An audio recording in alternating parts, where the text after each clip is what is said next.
Hey again everybody, welcome back to another film review. This time it's for Django Unchained, Quentin Tarantino's new movie.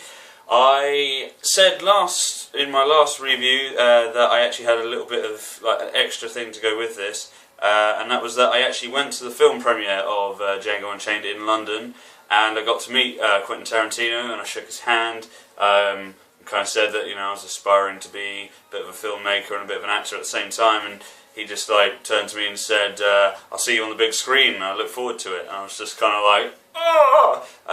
So yeah, that's cool. In any case, let's roll on with the review. So, again, another film that kind of opens up with a scene that kind of sets the scene for the whole film. A bit like it kind of tells the story of it and what it's going to be talking about. Basically, it opens up with a load of slaves, black slaves being escorted with a couple of guys on horseback with guns out and whatever. But within the opening 10 minutes, it's got all the kind of humour and over-the-top violence you'd expect from Quentin Tarantino, which I absolutely loved. It was brilliant.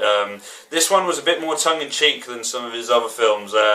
I guess kind of like Kill Bill, it was a bit over the top, the way the blood goes everywhere. And the same as this film, if someone gets shot, it doesn't just it goes out. So that's all good. I really enjoyed it. I love the characters again, they were written brilliantly. The entire script, actually, I really enjoyed. Again, I love his script writing. I think he's just very clever the way he does it. It's quite a long film. It's about 2.5, 2.75 hour long film, and I found myself not bored whatsoever. I realised it was the end, and I was just like, oh, I thought it was longer, but it was. We had been in there about 2.5 hours, so yeah, I guess that's a good thing. I'm taking it as a good thing. So I enjoyed that. As I said, it's got quite a lot of tongue-in-cheek humour about it.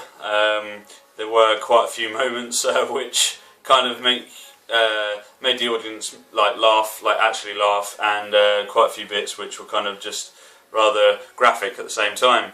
But again, that's Quentin Tarantino for you, and I think he didn't want to shy away from the fact that this was supposed to be it's quite a graphic story and quite a graphic history, really, of what happened to some of the slaves. So I guess he didn't mind, and he felt that the world should see it through his eyes, I guess.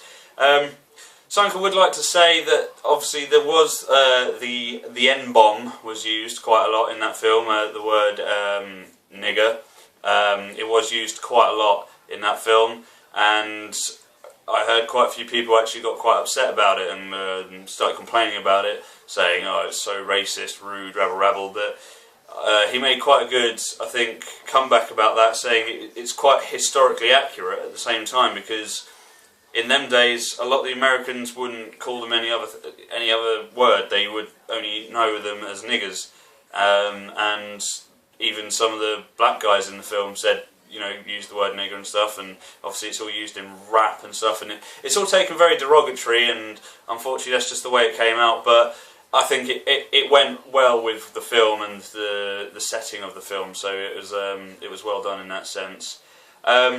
Overall, I would definitely give this film a good 9 out of 10, maybe even 9.5. I really enjoyed Django. It was one of the funnest films I've seen in a long time. Not necessarily funniest, but funnest. It's like the most fun film I've watched in a long time, if that helps. So I would definitely say go and see it, because it's brilliant. It's a lot of fun.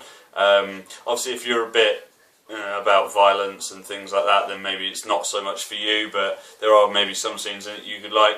I'd just like to point out some of the actors in it. Leonardo DiCaprio was the Candy, I can't remember his name, Calvin Candy, I think his name was, Calvin Candy. He's like a plantation owner, he's pretty evil, he's got nice brown teeth, and he's a jerk, pretty much, as you'd expect. I think Django, the main character, I think Jamie Foxx, he played him quite well. There was a few bits that I think he didn't match the character quite so much, like that you've probably seen in the trailer where he says, "I like the way you die, boy," and the guy just falls over, and he says it a bit softly, whereas I think if they got someone a bit grittier, I'm not really sure who, but if they got someone who could say it with a bit more gruff grittiness to it, I think it would sound a lot better, and not drop on your ears like a nice feather. Christoph Waltz once again was amazing. This time he wasn't such a bad guy. He was actually a good guy in this, and he was a great character. Who was King Schultz or something like that, I think, Dr. King Schultz. So he was cool. Kerry Washington, she didn't really stand out for me, but I think she played her part well. Her character was what it was, and she did it well. So yeah, overall, brilliant film. I would say definitely go and see it.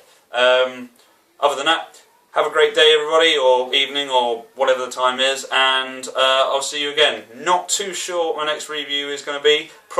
Possibly, that's a new one. Possibly Lawless, as I've seen that recently as well. So let's hope that will come out soon, I gupe to see you again, and yeah, cheers, bye bye.